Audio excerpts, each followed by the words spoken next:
in, but I've used AI to change myself into Alan. Did you build it on one of those apps that took like 5 minutes or less? Oh no, this is off the shelf. I'm paying $100,000 a year for it. It's worth it. Totally worth it for the 2 hours. Okay, well, if that doesn't set the precedent for perhaps what we might be discussing today, then I don't know what will. But Alan, it's great to have you. For people that don't know, well, you've been on Bricks and Bytes at least twice. Yep. Third time lucky, maybe. Um, but you're obviously the CTO of Nplan, so thank you for coming with us. And of course, we have Patrick with us, which I'm guessing if you're listening to this, then you know who Patrick is by now. Thanks so much for And having me. yeah, good to have you back. And I think that it's interesting to regularly touch base on this subject because it's such a rapidly evolving market and technology, and so many differing opinions and stories coming out of it. And whether you agree or like it or see what's going on, it's good to get an update generally. So we'll touch base with you on that, Alan, and then if we get to it, we'll go into a little bit about home building. So there's been some interesting news about what's going on in the home building market. Is it going well? Is it going bad? Depending on what expert you speak to, I suppose is the answer to that. Then we have Todd from Woodchuck AI, who will be coming in to say hello and have a little chat about their product and where they're going. And then we will have Forrest from Prospect, who are just coming off the back of a 20 million Series A. So looking forward to it. But to kick this off, Alan, where are we? Actually, no, let me rephrase the question. I got it Okay. wrong. What is annoying you most about AI in the construction industry right now? Okay. I like how you. How long have you got? How long is this supposed to be? I'm sorry, we're gonna have to cancel Todd. I'm booking for a different day because the list is long. I've got a lot of memes about it now as well, right? Yeah, I've But seen one it. of the things that is, it's not kind of recent. It's been lingering, but it's one of the things that annoys me is the fact that we've now got contractors saying, no, no, we're a software company now. And I'm like, you're not. But that creates all sorts of problems, not the expected kind either, right? So forget the fact that if leadership decides that the contractor is a software company, what's happening to the contracting stuff? And like, are you still building things? Hmm. Set that question aside for a second. But then that means, oh yeah, usually what that translates to, by the way, is like, oh yeah, we'll hire a head of data science and 2 interns, and we're going to vibe code the crap out of anything that we can think of, and then think that that has solved all the problems in the universe, right? Which is also a pattern that is unfolding in a lot of other places because of a result of many different things, but also the fact that you can vibe code things that cosplay things that matter. And it's driving me insane because, like, look, I'll just pick on Lovable, right? And Lovable is like a very nice platform and it helps you do a lot of stuff. But I saw a video advert on LinkedIn, and I don't know why you would do this, even if you're Lovable. Like Lovable just raised, I don't know, a big pile of money. I think it's like a couple hundred mil, right? Yeah, And they made a LinkedIn video that they are promoting, and somehow it appeared in my feed and ruined my morning the other day. Where like the CEO is coming out, I was like, yeah, you know, we raised 200 million at a 1.8 billion value. I'm making numbers up. I don't actually know. No, it's Something, actually correct. right? yeah. And it's like, and Lovable is we're only just getting started, and look at how this platform works. And I'm going to write a prompt to create DocuSign, Ooh. right? And I'm like, please don't do that because that puts in people's heads that I can build DocuSign in 10 minutes. So why the hell would I pay for DocuSign? And completely forgetting the fact that the reason why DocuSign works and we pay for it isn't because you can drop a little image of your signature onto a PDF. You could have done that in macOS Preview anyway, but it is because it's a very secure platform. You sign something, and there are requirements that they fulfill in terms of security, capacity, storage, whatever, right? That mean that if you go and litigate the contract, you can take that signature as evidence, right? And I have vibe coded my own thing where this guy signed my contract because it was better than spending $12 a month on DocuSign. Doesn't stand up in court, right? So it's not, oh yeah, how long did it take to build DocuSign, right? Versus the thing that, you know, the moment you build it, 50 seconds later, there's probably some hacker in China usually that already has gained access to your documents. Right?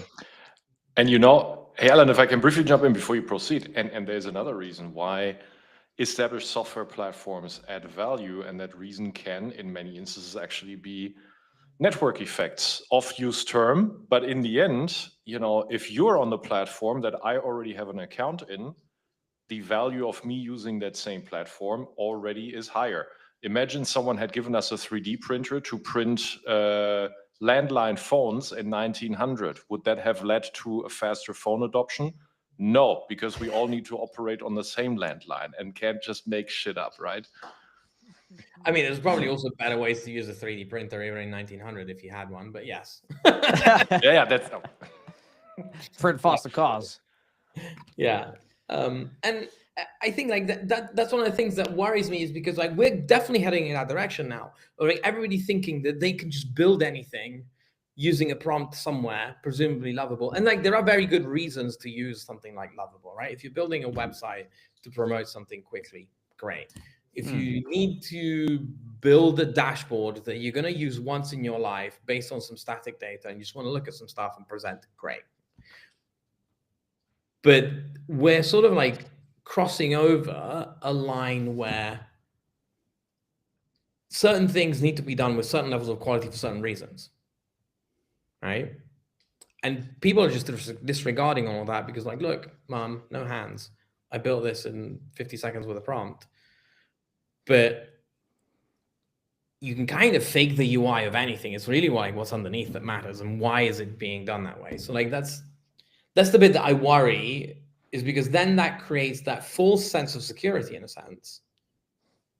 Well, in many senses, actually, you can use security in many ways in that sentence, right? But you have this false sense of like, I can do these things now, so why would I ever pay for DocuSign, until at some point all your contracts get leaked, right? And then it's too late, right? And I'm using DocuSign, but like you can use anything, right? Like, and I heard this so many times in my life where we would, for example, interview people for a job. I'm like, oh yeah, you know, I thought about building something like Mplan, but then I looked at it and like I couldn't do it, right? Wait, Alan, you didn't build Mplan and Lovable?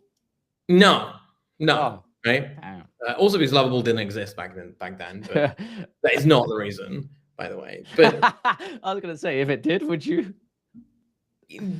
Probably not, right? Like the same way that we're not using Lovable now. And like there are things where like there's a lot of good stuff, right? Like, so, like we use Cursor, we use Devin, we use a lot of tools, right? It's not I'm not saying, and I guess like this is, you know, this is not an anti-AI episode. But it is, let's actually think things through a little bit. Because otherwise, like there are tools that work, that do certain things, that just get discounted away because we think we can figure it out with a prompt, and then it turns out we can't, right? So, Patrick, you go. Yeah, sorry. Yeah, I wanna pick up on that, Alan. So when the social medium that I actually spend the most time on, about 30 minutes a day, is Reddit, believe it or not, you know, old school. You are a brave man. Yeah, there's a lot of like, wow, you know, every political camp, as long as it's at the edges, is on Reddit. Yeah. But it's good to immerse yourself, whatever, not talking about that. But so when you actually follow the, you know, there's a subreddit called Singularity where they talk a lot about AI these days, and there are other, whatever, right? And so the place is full of only two extremes. There's only doomers and hypers. There's nothing in between in there. And it feels like general reflection of, I don't know, LinkedIn discussions, funding discussions, etc. And so I just want to pick up on that. So I'm neither an AI doomer nor am I an AI hyper. I think of myself as a person that tries to understand the axioms behind it in order to kind of figure out, okay, where do I want to allocate 10-year kind of money and not 1 year kind of money, and then I can cash out. That's also a valid investment way, by the way. It's just not mine. So I'm neither a doomer nor a hyper. I'm trying to understand what is the timeless part of AI. So here's my question to you guys. I'm not trying to be cheeky with it. I just find it a fascinating question. And for anyone who watched the movie Inception, one of the best movies, you know, to kind of get your brain really screwed. So here's my Inception question with regard to vibe coding and Lovable, not specific to Lovable. So if the vibe coding was ever going to be good enough, at what point will the vibe coders be used to code vibe coders? If the answer is they're already great, it should be today. If the answer is they will never be able to do it, why should I code something else with it? So that's my question. When can I code vibe coders with vibe coders? I can't comprehend the question. I'm sorry. I like it. I like the way you're thinking about it. And this is like, you know, this is the takeoff moment, right? In Singularity. So I guess you can reframe it. And I would probably maybe even be more specific, which is, when does the coding agent not need a user anymore? Right? And we know already that the coding agents are doing some work on themselves. There's a user explain. Yeah. What does that mean, Alan? Well, the Cognition Labs, who developed Devin, also use Devin to write Devin, right? Oh, okay. That's like one of the basic principles that, like, you know, if you don't use your own product for doing your own thing, then you shouldn't be building it. In the same sense that if Nplan ever have to build their own headquarters, we'll be using our software, right? But that one, the Devin one, or like the agents, without picking on a specific one, is way more circular, right? So at which point do you not need the user anymore? Because then Devin is smart enough to work on itself. And I think the bit that is really hard now is the review part. Right? So like most of the tools and the agents are very good at writing code that quote unquote works. But the difference between writing code that works and writing something that is going to take off, in a sense, is still very big, right? Without even just thinking about security, things like scalability, things about, you know, like you've got the examples where and the recent one in the news was like Replit deleted my entire production database. Yeah, I saw that. Yeah. Why did you let Replit have access to your production database and nobody's supervising anything, right? So and that's the gap that needs to be closed, right? It's not that Replit needs to become good enough that you trust it, but there needs to be something else that does that supervision that you then trust, right? So we're kind of at like, okay, I'm going to replace the intern/junior engineer, and you need to have something that does the senior engineer, the supervisor, the manager, right? So when is a very difficult question. Like, I don't actually know. I don't have a gut feeling for it, but I mean, I do have a gut feeling for it in the sense that I don't think LLMs are enough for an answer here. Right? Patrick, what's your answer to your own question? I don't have one, but I will say this. I think it's sobering when you think about it this way, because let me rephrase the question that Ellen and us are currently discussing. Another way to rephrase the same question is, hey, is Vibecoder X good enough to let a customer of Vibecoder X rebuild Vibecoder Y? If the answer is yes, I'm going to drop off as a customer because I've just vibe coded my own vibe coder. Yeah. So from a business perspective, I'm actually churning my customers if that's what my product is capable of doing. If the answer is, well, it can't do that, why am I on that vibe coder? So that for me is, from a business perspective, sort of, and customer value perspective, the really sobering question. So if it ever becomes powerful enough, it will actually lose revenue. If you guys are following my I do. It becomes like a self-defeating prophecy, I guess, in a sense, right? I like the paradox.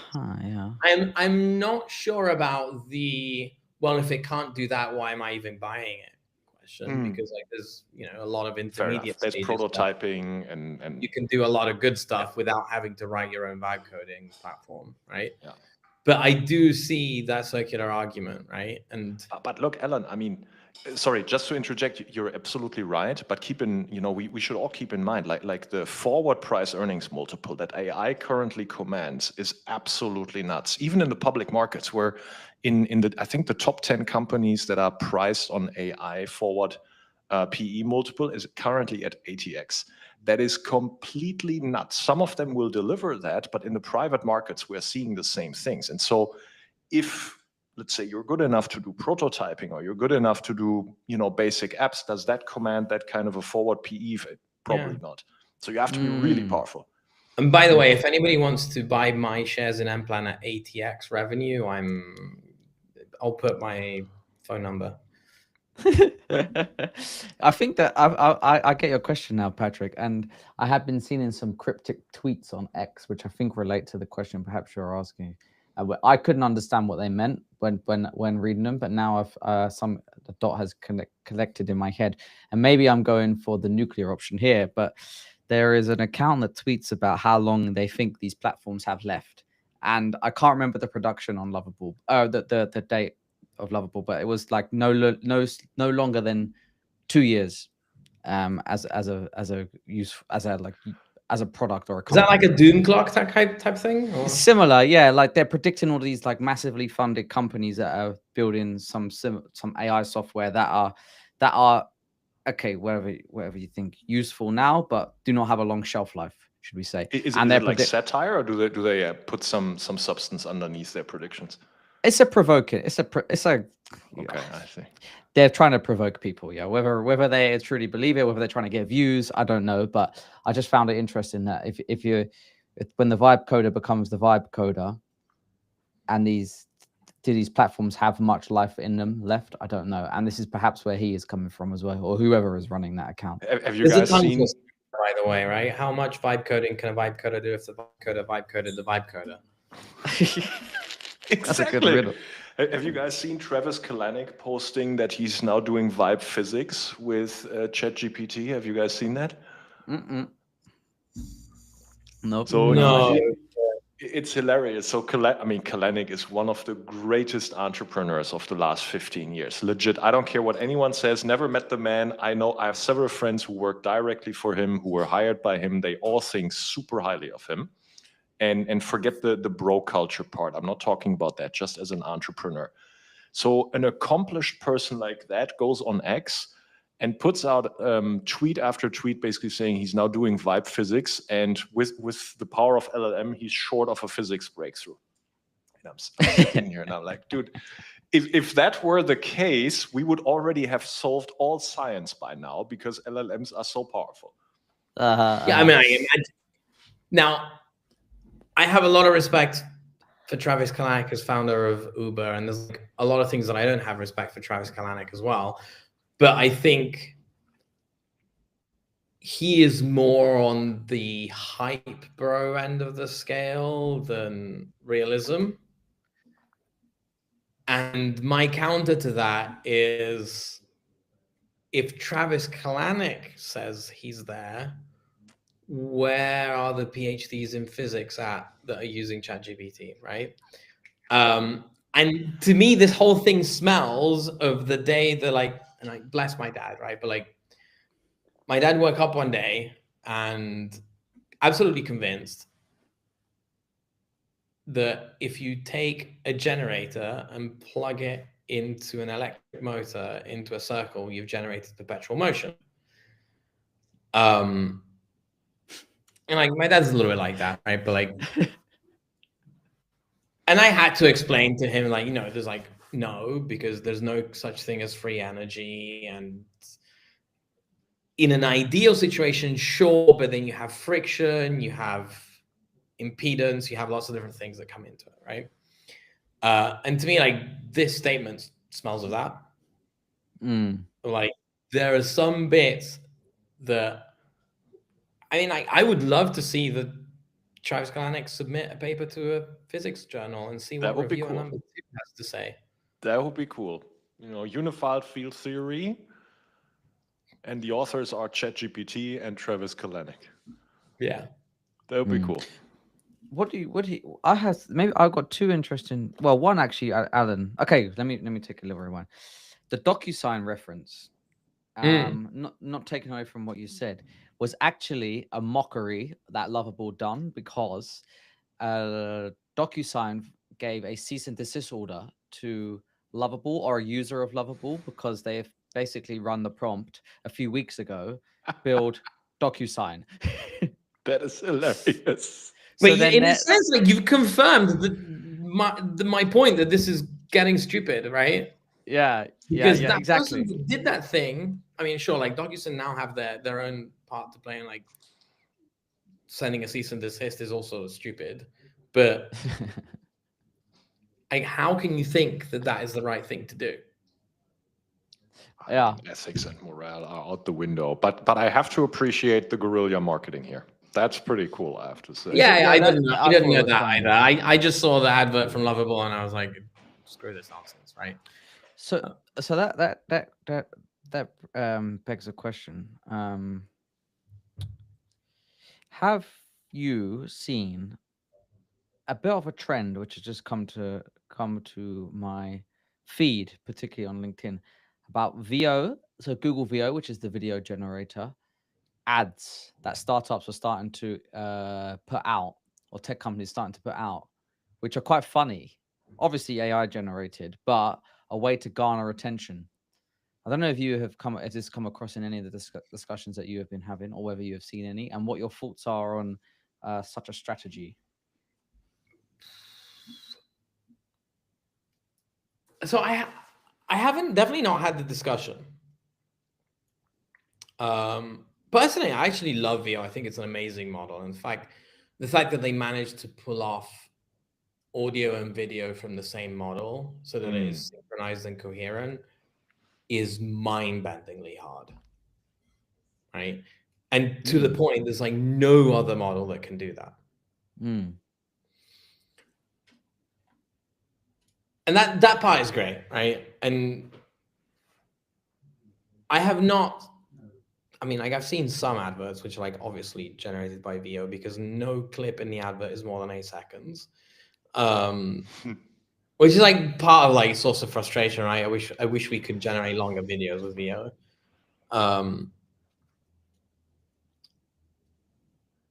But yeah, I've not had the discussion. I think for now, for the most part, you can still figure out that some of it was generated, right?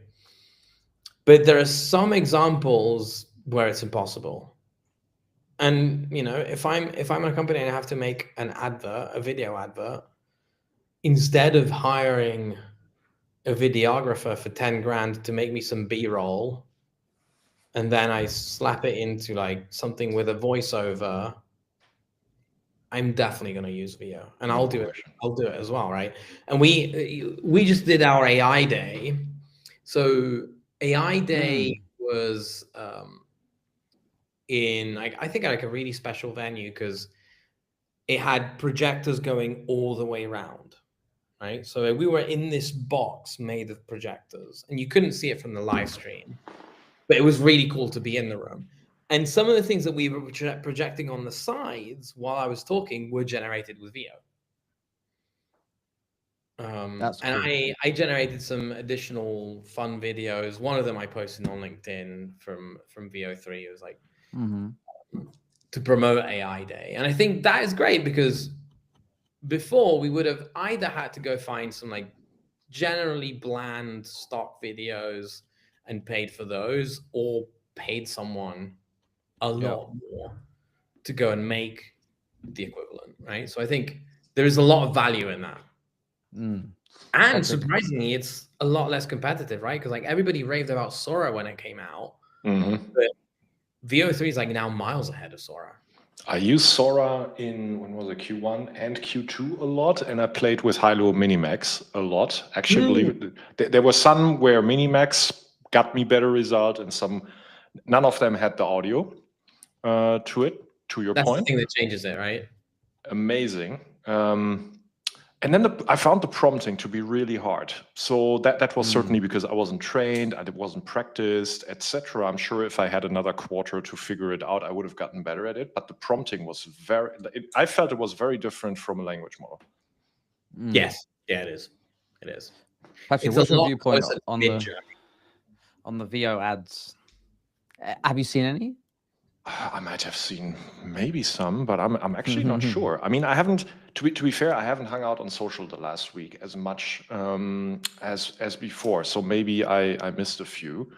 Of course, I've seen how Obama got arrested in the White House. So that I've seen. I have not seen. That's the thing that worries me a little bit more, right? Like, and you say about Reddit that it's only made of extremes. But also, a lot of people that live in the extremes are there because they are easily swayed. And then how much easier it's going to be to sway people in the wrong direction, right? So, if I can make a video of, I don't know, Donald Trump saying that from now on, every project must use MPlan, the US. Dude, you can do that. Yeah, I mean, what? I'm going to do it. That's on your marketing. That is well, look, okay, look, my opinion on this is a fundamental piece of your marketing strategy is about getting attention.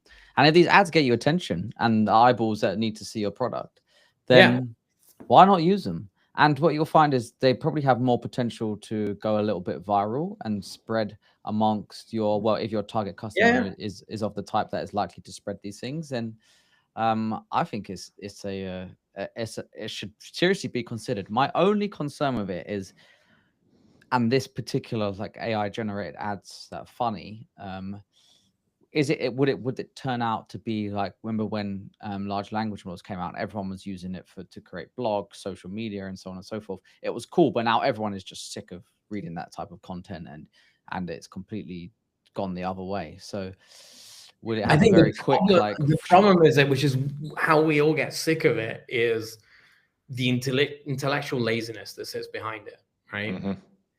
Where, and like I've used LLMs in the past to edit my posts, right? But it's kind of like, oh yeah, just write me a post about this, and then you get like, those posts are like 1 line dot space empty line, 1 line dot 1 line dot 1 line, and then starting with and then one sentence starts with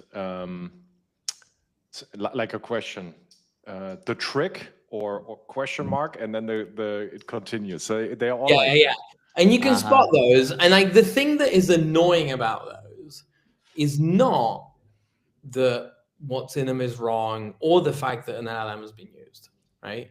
It's more that the person that wrote this was so lazy and cared so little about what they were going to say that they didn't even bother making it nice or useful. So why should I waste my time or space on my feed having my eyeballs have to see this, right? And then we get the instant reject. So that's kind of like that's the triggering bit, I think. And I'm gonna get on an agentic AI subscription that will read my social feed for me, so that I don't have to read it, and then just tells me what I should pay attention to. Then the circle is complete. Yeah, exactly. Yeah. Then what is the point anymore? Really. Quick one, Alan. You brought up an interesting discussion when you first started talking, because this is also the second time I've heard this in a week about construction companies becoming software companies. Apparently, so this is a discussion I had last Friday, perhaps, about large general contractors in the US vibe coding apps that they need on their sites, thereby making a lot of the SaaS that exists within the construction industry right now redundant. I didn't agree nor disagree, but I just thought that this coming up, obviously there's something there. I mean, look, if you're vibe coding things that you need, and this is kind of the problem, right? Like vibe coding is not different right now to doing no code stuff 5 years ago, right? So if you could put stuff together in Power BI to get you a dashboard to do something that you need, you could probably also vibe code that dashboard. Fine, great. And it solves you a bunch of problems. But where it becomes a real problem is someone then saying, like, this is our future, and we don't even need Procore anymore because I vibe coded my own Procore, until you find out that the value in Procore is not the UI. I mean, first of all, it doesn't look that great, right? But the value in Procore is that you've built a place where everybody can go and put their documents. And the fact that they're stored safely and that you can access them quickly, and there's like good search functionality. It's like there's the whole set of things where you have a stack of technology that supports what you're trying to do and fulfills a particular benefit. Whereas, like, sure, I can vibe code the UI of Procore, right? And I can make it look like you're uploading your documents. And then they end up in a unsecured S3 bucket in AWS. And then it gets to the point where, like, okay, so then your subcontractors need access. How are you doing role-based access control and all these things? And the answer is not, hey, Lovable, add role-based access control, right? Like, you need to think about it a lot more deeply. And that's kind of what you're paying for, right? You're paying for someone who has thought in depth about the nature of the problem, not a bunch of JavaScript, right? This is where I say, like, a lot of these things end up cosplaying the real solution. But the fact is that a lot of us are unable to distinguish between the cosplay solution and something that is actually working and important, right? Patrick, are you back? I think I'm back. All right, cool. Yes. Yeah. Did you hear the? Yeah. Have you heard any similar points? Not recently. I can see why that is of interest to GCs. Now, whether that is right or wrong, I think that we should pay attention to what you're saying, Alan, quite honestly. But I'll not comment on what could be reasons to do it or not do it. But what I will say as to that point is two observations. One, sorry, actually it's the same observation. Construction is full of point solutions, and you will find GCs out there who have legitimately hundreds of specialized softwares to do a few things. Yeah. And there has been a fatigue. I think we've all been talking about it in various forms over the last year or two, maybe. And so I do think that we're seeing two trends as to combat that fatigue among GCs. The one that I've been following more closely than this one is trying to fix the entire technology stack of my GC company, try to find ways in order to reduce the amount of software that I need, foster integrations, interoperability, foster perhaps the ontology that represents my way of being a GC, to other things we've discussed here before. And then the second one might actually be, hey, maybe I can vibe code a software that can replace these four on the job side, and it doesn't have to interact with other things. I don't know, like time, for example, timesheets and compliance check-ins and these two other things. Could I buy that from the market? I'm very certain, but then maybe it does too much, blah, blah. I would understand if GCs under sort of, this kind of bigger discussion, there would be people that would actually see vibe coding as a way to temporarily fix that, let's say. So with these two things, I would understand why that would be going on. Yeah, and we can all understand like why it's happening, right? And I agree with what you're saying. What I'm saying is that it's a very slippery slope, right? And the way GCs are set up as well they're making the slope slipperier. So there's definitely point solution fatigue. No counters from me about that. I agree. There are reasons why those point solutions exist, right? So like, why do we have one point solution for CAD and one point solution for scheduling and one point solution for, I don't know, like collecting point clouds and etc., right? But like all of those things that I've just said, you cannot vibe code, right? The moment you're vibe coding any of those things that I've just said, you're setting yourself up for an enormous monumental failure. Now, the problem here is the way GCs are set up and where all of this, like, we're now a software company comes from is leadership and innovation. And that relationship not being part of, call it the critical path of what the GC is doing, right? Innovation at pretty much all of them is that weird office over there. And a lot of times it's not even in the same building as the main office of the GC, where like they're going to come up with like some mad stuff that most of us are just going to ignore in the GC, right? And then they're like, oh yeah, but they go to leadership like, we found you a way to save $400,000 a year on software contracts by vibe coding this, right? So innovation has a great win. Leadership is like, oh, we're cool now. We're now an AI company, right?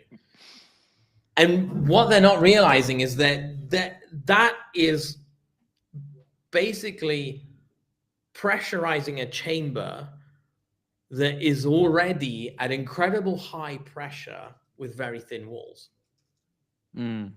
Right? Because like GCs run on insanely thin margins with very little time to spare, and everything is like feels like you got it done by a miracle most of the time, and they do miracles all the time, and that's thanks to all the people that like break their backs to get shit done. Pardon me, right? So like adding pressure onto that by like saying, okay, like now let's get rid of, I'm going to use an example close to home. Let's get rid of P6. Let's vibe code a thing that creates a schedule until you find out that that schedule is completely wrong because it came out of a vibe coded thing that is completely broken, but you didn't know because it cosplayed the thing and you didn't spend the amount of time that people spent on figuring out how to do scheduling well, right? And I'm using an example close to home because I don't want to go big on other solutions, but that's the thing that worries me about GCs, because GCs are already incredibly vulnerable and they're always the ones that file for Chapter 11 when things go wrong, right? It's not often that the owner or the client files for Chapter 11 when a project goes wrong. No. Hey, right? Todd, you come in at a fiery time. Nice to meet you. Nice. Thanks for coming here. Yeah, we're with Alan. Alan is, I'm not sure you guys met. Alan is the CTO from Nplan, which is an AI company dealing with scheduling in the construction space. And Patrick, investor in the space. Have you guys spoke before? Great to meet all you guys. Owen, thanks for having me on. Really appreciate it. Sure. Okay, Todd. So the headline of a discussion today is Woodchuck. You guys have secured $3.75 million seed funding, which I believe was oversubscribed. You were aiming to raise 2.5. You had a little bit more interest than originally planned. Why was that the case? Well, I think we're really addressing two big problems right now that are hot topics, right? The need to reduce waste and the need to generate more power, more clean energy. So we're really hitting on a hot topic, and we had a lot of strategics that were really interested to be part of the round, and we're trying to build a cap table of strategics. So we went ahead and expanded the round and oversubscribed. Okay, nice. Could you tell us just very quickly, like, what's the one-liner? What is Woodchuck for listeners who might not be familiar with the platform? What do you guys do? So we work with construction and manufacturing companies to identify wood in the waste stream and divert that wood. So instead of sending all of that wood to the landfill, we divert it, we process it into biomass, and we then provide it to our energy partners that turn it into reliable, clean energy. So we're reducing construction waste and at the same time providing a reliable supply chain for biomass energy. Mm-hmm. Nice. Okay. Maybe we have Alan here. I'm guessing there's some kind of AI element to it. So before you guys really nerd out on this, yeah, could you maybe talk to us about like how that process happens? Yeah, just talk us through what technology is used perhaps to identify the wood from the waste streams. Yeah, certainly. So in this space, in waste hauling and material processing, the space is kind of devoid of technology right now. It's really ripe for disruption. So what we're doing is we're bringing AI, and specifically what we're using is image recognition or computer vision. And we're using that to help us pre-sort materials. And really the intent here is usually when we talk to a construction company, there's a level of interest in sustainability, but they always want to know, well, how much more is it going to cost us? There's the assumption that to be sustainable is going to cost them more money. Mm-hmm. Well, we're using AI to drive efficiencies to flip the script on that. So what we're doing is turning their waste into value, so we're able to reduce their costs. So typically for a construction company we work with, we're going to reduce their waste hauling costs by about 30%. And in construction, of course, waste hauling is a cost of doing business. So if we can reduce that cost, that savings goes straight to the bottom line. So it's a big savings for them. And at the same time, we've got bioenergy producers that are trying to figure out how they're going to double their energy production in the next decade or two. So they're really looking for more broader supply chains of biomass. So by kind of connecting those two problems, we help our construction companies reduce their waste. We help them to reduce their costs. And at the same time, we find a really reliable, renewable source of biomass to meet the growing energy needs. So AI really is kind of the secret sauce that makes that math work for the first time. If I can, so Todd, just for folks who have never dealt with the, let's say, wood supply chain or the energy, especially like biomass plants supply chain, just confirm or tell me where I got it wrong. So with Woodchuck, the idea today is not, hey, let's sort and then also help with the downcycling. So for example, let me remove adhesives or nails, etc., so that the wood can be reused in whatever, a downcycled way in another project. The idea is to separate the waste streams, dump less into the fill, and bring more into a biomass energy plant, so that actually that can be used as a source of, let's say, burning it and then generating energy. Like, where am I wrong, or did I get it right? No, that's basically correct. So kind of historically, when people have looked at this space, they've tried to separate or sort out material after it's been commingled, right? Everybody throws everything into a single dumpster. You got this big pile of all sorts of different materials mixed together. Sorting that stuff out after the fact is very labor intensive. It's very inefficient, and no one's figured out a way to make that work. And there've been a lot of companies that have been trying, and they're using AI and they're using robotics, but it's not cost effective. It doesn't work. And we believe strongly that ultimately being environmentally sustainable is great, but if it's not also financially sustainable, then it is literally not sustainable. It needs to be both in order to be truly sustainable. So we take a pretty different strategy. We use the AI to help us pre-sort those materials. And we started with just wood, but our clients were really interested in the entire waste stream. So we now do wood, cardboard, plastic, cement, asphalt, metal, pretty much as many waste streams as they have. We've taught our AI algorithms to identify those different materials, so we can help pre-sort all of those different materials. So then when we pull a dumpster of wood, we know that it's all wood because our AI has been watching that bin be filled. So we can recycle the cardboard, we'll recycle the plastic and the metal, we'll turn the wood into bioenergy. So it works really well. And depending on the market, you will actually have additional reporting requirements as a GC that is deconstructing. I mean, I've seen markets where actually based on the waste streams that you're pulling together, you now have to file reports to the local municipality, for example, how much of that is going where. In the Netherlands, for example, they were very pioneering in that regard, creates a lot of documentation. So with Woodchuck, that's an additional win. Woodchuck can help you actually automate these kinds of things as you use it more in the markets where compliance like that is required, I imagine. Yeah, that's absolutely correct. So the Woodchuck.ai platform manages all those logistics, tracks all material from point of origin through wherever it finally ends up, and provides really detailed, meticulous reports on exactly what happens to all of those materials. What's the total tonnage of wood diverted? What's the net CO2 diverted after processing and transportation? What's the total amount of BTUs of clean energy produced? So we provide all this information back to our clients, and they can get it any number of ways. They can just log into the portal and look at it.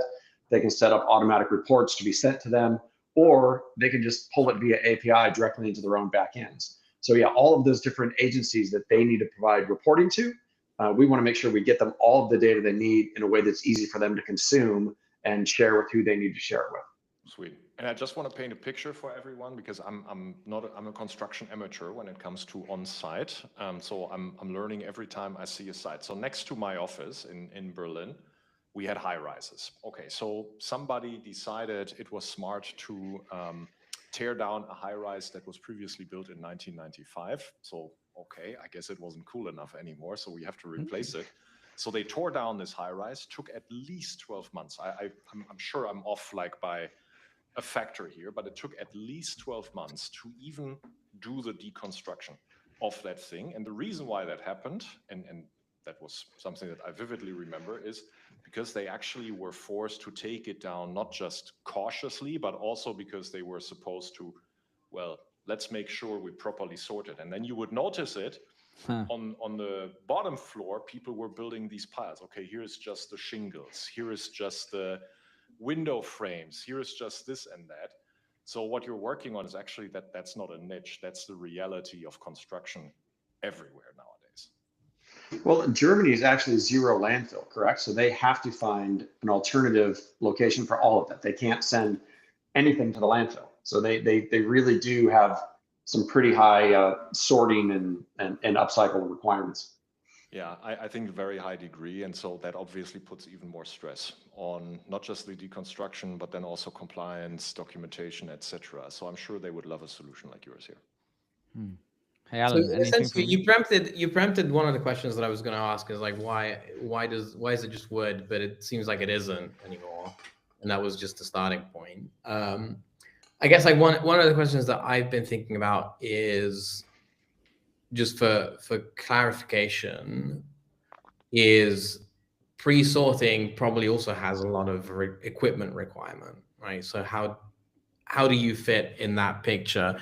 Do you also have to integrate with different pieces of equipment and whatever people might have? And I know nothing about sorting equipment, but I imagine that there's more than one. And it really is. It's relatively simple. So I actually was in Berlin recently visiting a massive wood processing facility in Berlin, and they were processing a massive quantity of wood, but they were basically grinding all the different wood from whatever the source was into a single big pile, and then using a very elaborate robotic system to try to separate the different types of wood. And it was, sounds like kind of your typical German way over engineered process, and it wasn't very efficient. In order to actually get the level of cleanliness of different materials, they had to send material through 3 times at least to get to the resolution of the different materials. So our system is really different, and there really isn't a lot of machinery. We have built a proprietary image capture system, which is basically a camera that we put on the dumpster to watch the material as it's going in. And we use a solar panel to power it. And then we have a CPU and an LTE that's built into it. So it's a standalone unit. We don't need power or data from the client. We just deploy one of these units directly onto the trash container, and we capture images and upload them to our cloud, and then we analyze those on the cloud. And so what we want, we have the dumpsters really clearly labeled. So we want the workers, as they're tearing apart these materials or as they have waste materials, to put it into the correct trash bin. If they put the wrong material in the bin, our system identifies that and communicates immediately. Like, here, superintendent, you've got you've got bricks in the wood container. Get them out immediately. And then we incentivize our construction clients, because if we have pure wood, we're going to turn that into energy. So we'll share the revenue back with the construction company. If we've got a clean container of cardboard, we're going to recycle that, and we'll get some rebates on that, and we'll share that rebate back with the construction company. So the construction companies are incented to comply, and the AI is really there to watch them and make sure it works and let them know when an error has been made. And what we found is, when we're on a new job site, it takes about a week to get everybody in line. And then we have really great compliance after that. I'd say greater than 95% compliance. So when we pull a container off job site, we are very confident that the wood container is 99% wood. And we know that because our AI has watched the entire fill process. So we know everything that's at every level of that container. And yeah, no, that makes sense. That makes sense. I think my misunderstanding was that sorting requires some sort of automated equipment that splits things up and moves them around. But I guess, like, from the physical perspective, is a lot simpler than that, which is just have separate bins. Which is the big strategic advantage of just really simplifying that. Because you're right, if you throw everything together and then try to separate it, it does. It requires a lot of machinery and robotics and all kinds of stuff. And it's not efficient. It's not cost effective, which is why it's really not sustainable. But the recyclers love it, right? Because, I mean, the surcharge of a mixed bin is really there because they don't know what's in there. So they will make it cheaper for you because you tell them exactly what's in there. Yeah, if I can deliver to a recycler a bale of cardboard and a bale of plastic that they know is clean and exactly the material they want, that's of a lot of value to a recycler. They'll pay for that. Todd, very last question from me. Where does this funding now go? What's the capital? So it really goes to two purposes. First and foremost, it'll continue to fund the ongoing development of our platform and the ongoing maturity of our AI algorithms. It'll also help us to continue to expand operationally across the Great Lakes. So we originally launched in Detroit, Michigan, about 18 months ago, and we've really expanded across all of Michigan. And what we're eyeing, with this seed round, is continue to expand across the Great Lakes region, continue to develop the platform. And then in 2026, we plan to do a Series A and then really launch and try to grow in a SaaS first strategy, where we will take our technology to construction companies, manufacturing companies all around the globe that can then license this technology and use it to drive efficiencies in their own geographies, wherever they are. Cool. All right, Todd. Well, thank you so much for a little snippet. Great to hear about you. And yeah. Well, thanks so much for the invite. Great to meet all of you guys. Thanks for the great questions. Enjoyed the conversation. Good luck, Todd. You guys have a great day. Thank you. Thanks so much. Congratulations again. Thanks so much. Bye-bye. Bye-bye. Yeah, do you know what I really love? Applications, I have to say. Yeah. That's like real cool value. 100%. And do you know what's also brilliant about it is that he's creating revenue streams for general contractors. Like, that's usually the recipe for a great business. Well, and that's kind of thing. Like, you need to create incentives on both sides. Otherwise, someone's going to be lazy, right, and just chuck everything in the same bin. Yeah. Yeah, and like you said, what usually a blocker to any of these kind of sustainable technology is it going to cost us more? And if it costs you more, adoption, I don't want to say forget it, but yeah, forget it. Or they're going to vibe code it. That was going to be one of my last question. Could you vibe code Woodchuck? But no, and you shouldn't, right? What you're going to end up with is like something that like looks and feels like Woodchuck, but doesn't work. Yes. No, don't. And don't forget you. Synthetic data, right? You need. Oh, man. You really want me to get angry, huh? Oh man. I think we should have Forest coming from Pasberg any minute now. But in the meantime, Interlude song. Owen's something for us. I'm curious. Actually, let's have a podcast chat very quickly then. What platform do you record on? I use Riverside, yeah. Oh, okay. So you do know about these little things on the right hand side that do this.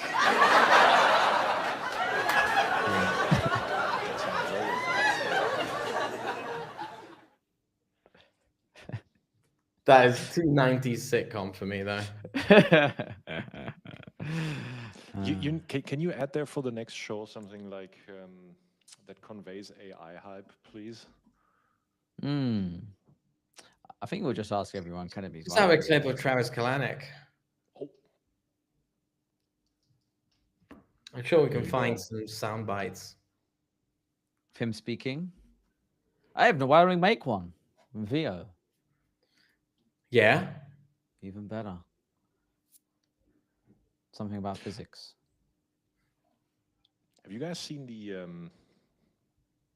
robotaxi discussion that Elon had on his latest analyst call? I think it was last night. Have you guys seen that? No, I have not seen it. us. It sounds like I want to see it. 50% of America will have access to Tesla robotaxis by the end of the year. That's less than 6 months, right? I guess you can debate what access to means, etc. But if you were to take it quite verbatim, I guess it would mean that 50% of the population had access to the local service. Let's maybe interpret it like that. It's hard to believe, right? Because the way these robotaxis on Tesla have been operating for the last month in Austin has actually been under supervision. So can you even call them a robotaxi right now? I mean, definitely not in the Waymo sense. Look, the robotaxi I actually forget the robotaxi for a second. Let's just talk about Tesla while we're at it. Oh, Forrest is here, by the way. Don't believe any timeline that Elon Musk would be the worst planner on the planet. Hey, Forrest. We were just talking about Elon Musk robo-taxis as you joined. Yeah, and I'm glad you interrupted us, to be honest. I was about to say something that... but I'll just conclude the thought, which is the only question that we need to ask whenever Elon Musk puts a timeline out is, where's the new Roadster? Because it's supposed to be done in 2020. Yeah. Damn. 4 years later, still not here. Is this the one which you could get to from a junction box in the US? Like by the time the lights had turned green, you were at the other side, like already through it. If you were at a red light, you were in a Tesla Roadster, and it was just changing.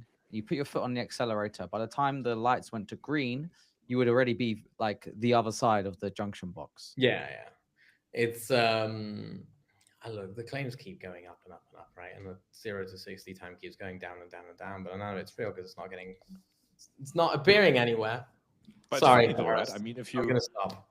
Hi. Yeah. But it's, sorry, Forrest, before you come to you, so he's saying, okay, 50% of America, access to a robotaxi. He actually doesn't give the definition of robotaxi. And right now, it has to have a supervisor sitting in. So if he wants to legitimately fulfill that promise without having a true robotaxi, he will have to hire a lot of taxi drivers until the end of the year.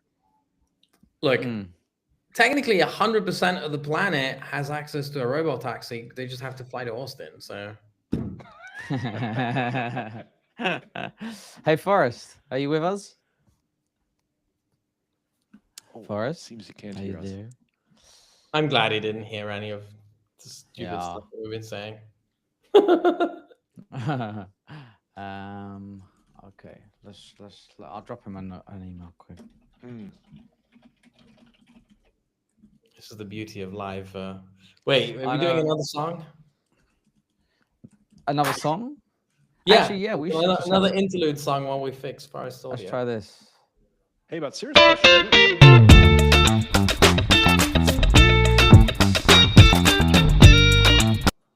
Okay, Patrick, yeah? Hey, but you two are in London, right? So London has a fantastic tube system. Never mind the smell or whatever, but just the access to it. Or the temperature. all the temperature. So would a robot taxi ever, like a service, would that ever get meaningful traction in London? No, but not for that reason. I'm not kidding. If Waymo shows up in London, the cab drivers are going to start setting them on fire. Oh, yeah.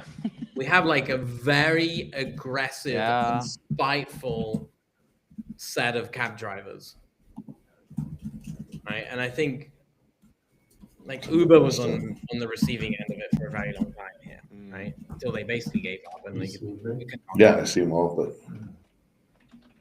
Hey, Forrest, can you hear us? He says no. Hello, hello. And then you obviously have your national taxi OEM. Who is? Yeah, what's their name again? LCI. Sorry, basically I'm saying, hey, since the 50s you have, or earlier, you have the same design, and now they are actually. Oh, electric. Yeah. Oh, well, like Alan says, the taxis. But you know, even Alan with the protests. Out Forest, you're all good now. yep. Sorry about that. No worries. There is a small echo, but we'll live with it. We can cut it out the final edit. It's cool. So, Forrest, tell us. Well, first of all, actually, before I go there, congrats on the Series A raise. I think that was quite. When did we chat? Maybe last year or so, and that was just after your seed round. Yeah. Well, we did the seed in April of 23. Mm-hmm. So midway through. Yeah. Nice. So good timing. Tell us about the impact of AI then on the selection and sourcing of construction materials. And by the way, Alan is the CTO of Nplan. Lovely to meet you. Yeah. Congratulations. Nice to meet you. He's an AI nerd. Awesome. Well, yeah, I mean, I think the fundamental problem is you have, product requirements, right, of what is being specified by the designer. And that exists, in text documents and drawings it's a large data set that you're getting from the designer. And the fundamental challenge is how do you match those pretty detailed technical requirements to products in the market that meet the sort of cost and schedule constraints of the project. And I think that's a great application for AI. It's able to make sense of the drawings and specs and extract a structured set of requirements. And then we're matching that to products in the market. There are thousands, tens of thousands of building product manufacturers. They have a lot of information that's publicly facing about their products, but it's kind of buried in documents on their website. And we're using AI tools to surface that up to the user, which in our case is the sales agent and distributor of construction products, and enable them to automatically match and identify products that meet technical requirements. Nice. Okay, so I think you guys started with electrical, and now you've expanded the focus into a more mechanical and something else. MEP. Mechanical and plumbing. So we're MEP today. Correct. Yeah. What's the strategy always to start like very narrow and then expand outwards? Well, we wanted to make sure we had like comprehensive and current data for at least some segment of the market. And so in order to get the data that we have, we essentially crawl all of the manufacturers in that segment.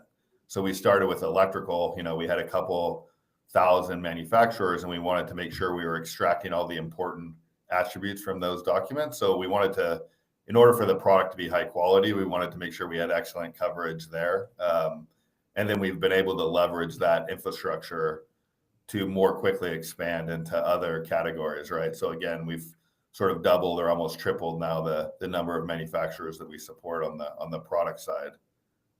It's kind of a staggering amount of products. Like, it's with the global supply chain, it's gone up, I think, almost 10x, right, in the past 10 years in terms of like the number of SKUs that are available. So, I mean, right now, even the families of configurable products, we're up over, like 8 million configurable product families that are, supported on the site. And that's just MEP, right? So I don't know what it would be across all product categories for construction.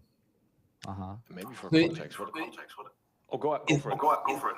Oh, sorry. Is this more about finding the suitable things that fulfill the design requirement, so all the components that you would need to do the fitting?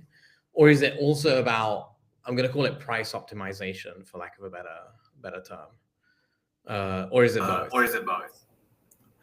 I mean, the vision of the company is to support the whole end-to-end procurement flow, right? So if you think about, and I didn't realize this before, I got a little bit deeper into the supply chain, but, sales agents and distributors play a key role, right, in given design specifications, identifying what's available that meets the spec. One factor in that decision is, of course, like the price and the lead time for those materials, right? Oftentimes there are many materials that meet the spec, and it comes down to what's the most cost effective to supply. And so that pricing information ultimately is provided by the manufacturer. But getting access to that at scale right now is not standardized as well. So you have distributors typically logging into portals individual to that manufacturer to get current pricing or storing that information into their ERP. And that's another application of AI, is to actually, bring in that private information, right, that isn't publicly facing, and structure it and enable the quoter to have access to pricing and lead time, which is sort of the proprietary part of the data set, as well as like what's technical compliance. Right. Patrick, I think do you find that it's basically a then that you have to build? Two-sided, meaning the contractor and the distributor? Yeah, in a sense. It's more attractive for the contractors if you have more distributors and more products, but it's also more attractive for the distributors to work with you if there's more contractors looking for the types of products that they sell, right? I mean, I think right now we're sort of trying to connect the supply chain from the supply side first. So even creating better connectivity between the manufacturer and the distributor. So essentially the distributor has, or sales agent has, full information available about what meets the spec, what it costs, where they have rebates or other incentives. All of that is step one. I think once you have that set, you can bring some valuable data to the buyer side on the contractor's side. And one component and one thing that we're hoping to do with the A-Rays is the post-sales activity, right? So for those that have been on the subcontractor side, tracking lead time and ultimately order status and delivery, right, is really challenging. Staying up to date on when is stuff actually arriving on my job site. And like today, that's largely facilitated over email. You have the distributor, right, like calling the manufacturer. And I think there's an opportunity to be much more proactive there, where we're going to build a portal where the manufacturer can just see current information on the status of all of their orders, right? And it's an amazing amount of time on the project management side goes into just keeping the contractor up to date on where their stuff is, right? And for those that have worked for subs, right, like that's one of the biggest sources of cost overruns, is you have labor on the job site and there's no material for them to install because it's late or delayed. Yeah. Interesting. Patrick, did you have something?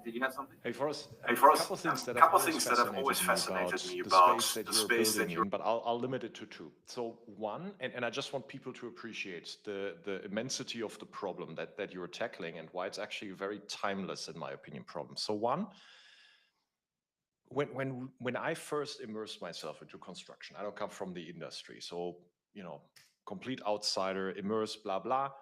It was sort of the question was, hey, why is there no e-commerce? And then I immersed myself, and my friends would ask me, hey, why is there so little e-commerce in construction? The let's say rough number used to be, hey, only 10% of the stuff gets transacted through e-commerce, 90% is, basically offline, so to speak. So why is that?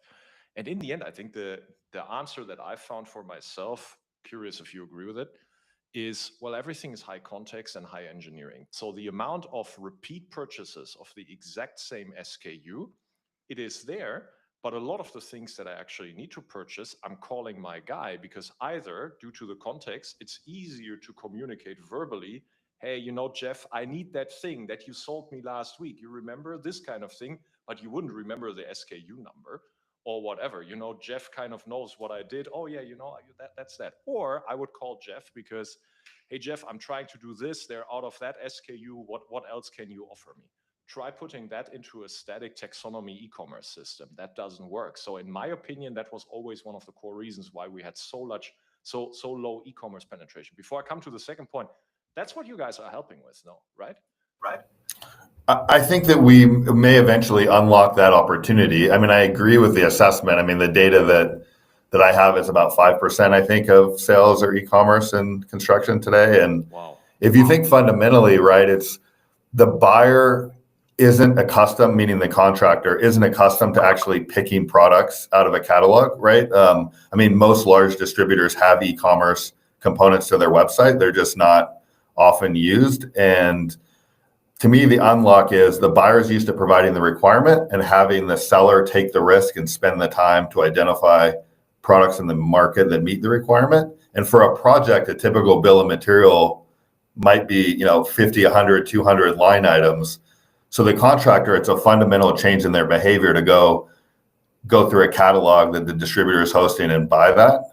But if using AI technology in real time, you can actually match a whole bill of materials to the buyer's requirements, meaning they provide the drawings and spec. And if you can instantly match that with a compliant bill of materials, now you have a way to unlock e-commerce, in my opinion, right? Because now you get a real-time feedback and you enable a lot more, rapid iteration or collaboration around the bill of materials. But the fundamental technology overlap or gap is, in my opinion, matching products to requirements, right? And being able to do that in real time.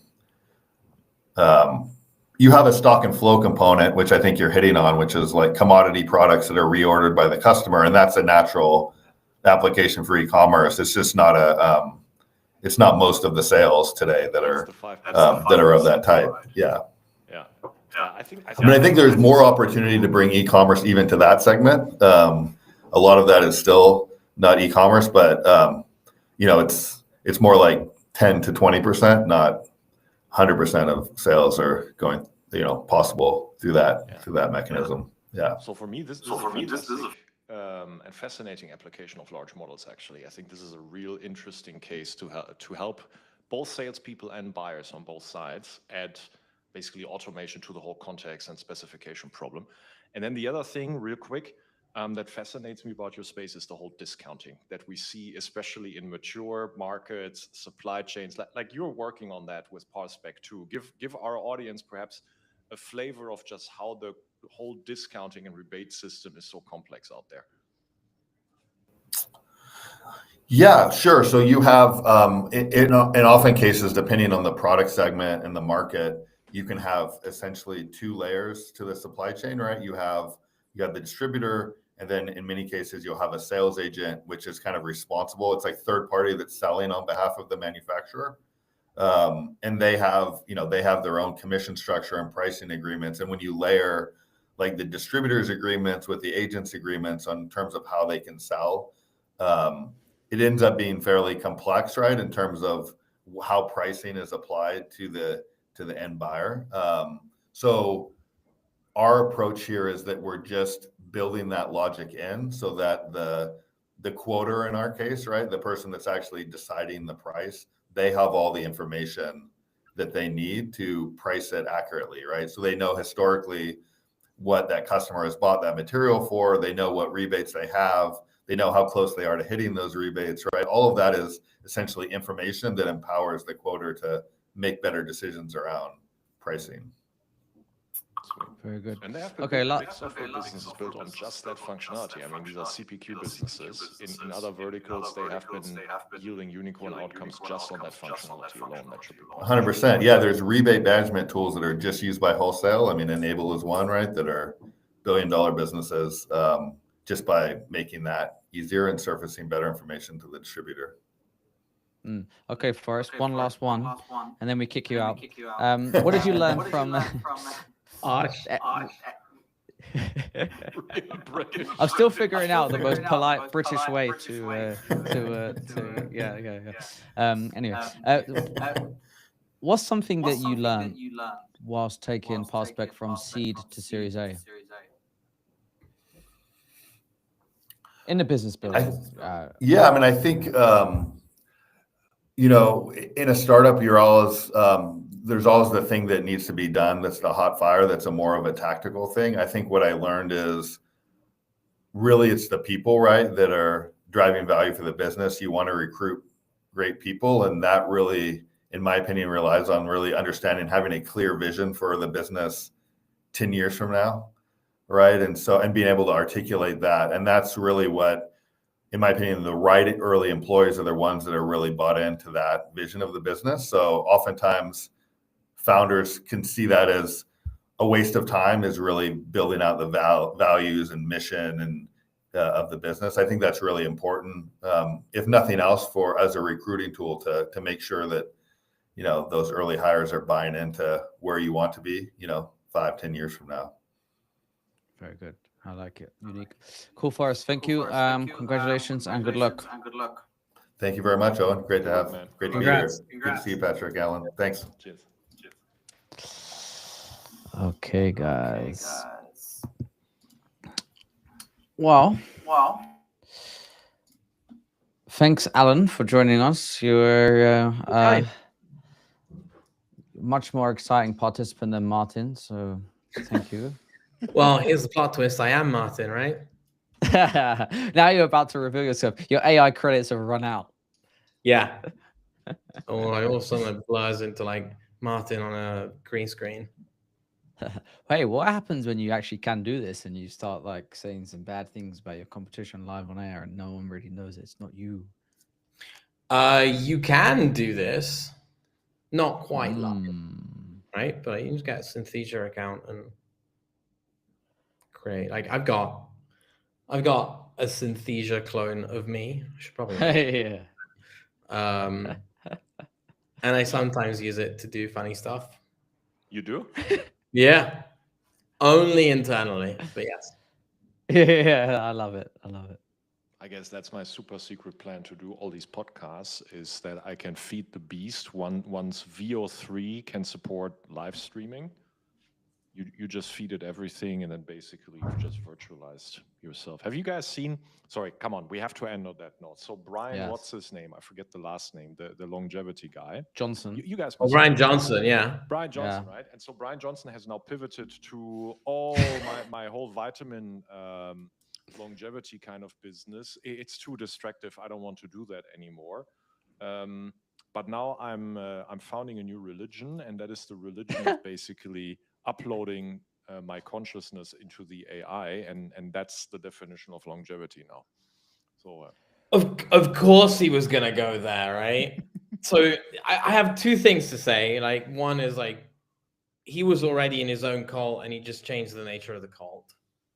But the second one, which is more important, is, and like some people disagree with me on this, but I have had very, and this is one of the things I've had probably the most heated arguments about, which starts with, seems like it has nothing to do with this, but you'll see that it does, which is teleportation is murder.